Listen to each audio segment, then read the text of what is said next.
இலக்கிய நேயர்களுக்கு வணக்கம். நம்ம இலக்கிய சீரியல்ல இன்னைக்கு என்ன சுவாரஸ்யமா பார்க்க போறோம்னா, கடவுள் கண்டிப்பா நம்ம கௌதமுக்கு ஒரு நல்ல வழிய காமிக்கணும்னு நெனைக்கிறவங்க, மறக்காம இந்த வீடியோக்கு லைக் பண்ணுங்க. ஏன்னா இந்த எஸ்எஸ்கேயோட சூழ்ச்சினாலும், இந்த தாக்ஷாயணியோட செயலுனாலயும் நம்ம இலக்கியாவும் கௌதமும் ரொம்பவே நொந்து போயிட்டாங்க. ஏன்னா எங்கெங்கேயோ தேடி கூட இந்த ஒரு வீடு வந்துட்டு கிடைக்காம நடு தெருவுல நின்றுட்டு இருக்காங்க. கண்டிப்பா இதுக்கு கூடிய சீக்கிரத்துல ஒரு முடிவு தெரிஞ்சவனுங்க. ஏன்னா கஷ்டப்பட்டு வந்துட்டு நம்ம கௌதம, "என்னால தான் உங்களுக்கு இந்த ஒரு நிலைமை. கண்டிப்பா வந்துட்டு உங்க நிலைமைக்கு நான் வந்துட்டு ரொம்பவே வருத்தப்படுறேன் அப்படின்ற மாதிரி கண் கலங்கிட்டு இருக்காங்க.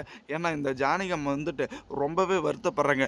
கௌதம் அந்த கடவுளுக்கு கூட கண்ணு இல்லையா, எதுக்கு வந்துட்டு நம்மளை இப்படி ஒரு சோதிக்கணும், கெட்டவங்க எல்லாருமே வந்துட்டு சந்தோஷமா தான் வாழ்ந்துட்டு இருக்குங்க, நம்ம எந்த ஒரு தப்புமே பண்ணலை, ஆனால் நம்ம வந்துட்டு இப்போ நடுத்தருவில் இப்படி நின்றுட்டு இருக்கமேன்னு ரொம்பவே கண் கலங்கிட்டு இருக்காங்க. ஆனால் கண்டிப்பாக வரப்போகிற எபிசோட்லாச்சு நம்ம கௌதமுக்கு வந்துட்டு ஒரு நல்ல வீடு கிடைக்கணும் அப்படின்றவங்க மறக்காம உங்கள் கருத்துக்களை கமெண்ட் செக்ஷனில் கமெண்ட் பண்ணுங்கள். ஏன்னா நம்ம கௌதமுக்கு வந்துட்டு முன்னுரிமையில் உதவி பண்ணுறதுக்கும் யாரும் கிடையாது. அதே சமயம் இந்த ஒரு வீடு பணம் அந்த மாதிரி வந்துட்டு உதவி பண்ணவும் யாரும் கிடையாதுங்க. ரொம்பவே வந்துட்டு வருத்தப்பட்டுட்டு இருக்காங்க. ஆனால் அதே சமயம் பார்த்தீங்களான்னு கூடிய சீக்கிரத்தில் இந்த எஸ்எஸ்கேயோட சுயரூபம் வந்துட்டு எல்லாருக்கும் தெரிய வரும் அப்படின்னு நினச்சாலே ரொம்பவே சந்தோஷமாக இருக்குங்க. ஏன்னா பார்த்தீங்களான்னு நம்ம இலக்கியாவோட பர்ஸில் வந்துட்டு இந்த எஸ்எஸ்கேவும் நம்ம ஜானகி அம்மா வந்து வச்சுட்டு இருந்தாங்களே இந்த ரேவதி அம்மாவோட ஃபோட்டோ, அதுவும் வந்துட்டு இலக்கியாவோட பர்ஸில் இருந்துச்சு. அதை வந்துட்டு அந்த திருடன் திருடிட்டு போகிற தருணத்தில் நம்ம கௌதம் தான் வந்துட்டு அந்த ஒரு பர்ஸை காப்பாற்றினாங்க. அந்த ஒரு பர்ஸுக்குள்ளே இருக்கிற இவங்களுடைய ஃபோட்டோவை பார்த்து தான் அடுத்தபடியாக இருக்கிற டென்ஷனில் கண்டிப்பாக இந்த எஸ்எஸ்கேயோட சுயரூபத்தை எல்லாத்தையும் சுக்கு நூறாக உடைக்க போகிறாங்க. ஏன்னா அந்த தாக்ஷாயணி இருந்துக்கிட்டு நம்மளை அவ்வளோ கொடுமை பண்ணாலே நடு தெருவில் வந்துட்டு ஒரு வேளை சாப்பாடுக்கும் வழி இல்லாமல், ஒரு வேளை வந்துட்டு தூங்குறதுக்கான அந்த ஒரு இடத்தையும் வந்துட்டு இல்லாமல் ரொம்பவே நம்ம கஷ்டப்பட்டோம். அதுக்கு எல்லாத்துக்கும் ஒரு முடிவு கட்டணும்னா கண்டிப்பாக நம்ம அந்த ஒரு செயலை வந்துட்டு பயன்படுத்தணும் அப்படின்னு தாங்க நம்ம இலக்கியம் கௌதமும் நினைக்க போகிறாங்க. ஏன்னா இந்த ஒரு உண்மை வந்துட்டு நம்ம இலக்கிய இருந்துக்கிட்டு கௌதமுக்கு தெரியாமல் பார்த்துக்கல அப்படின்னு நினச்சாங்க. இந்த எஸ்எஸ்கேவுக்கு முன்கூட்டியே தெரியுங்க கௌதம் தான் என்னோட புள்ள அப்படின்ற மாதிரி. ஆனால் இந்த எஸ்எஸ்கேவோட சுயரூபம் வந்துட்டு நம்ம கௌதமுக்கு தெரியாது.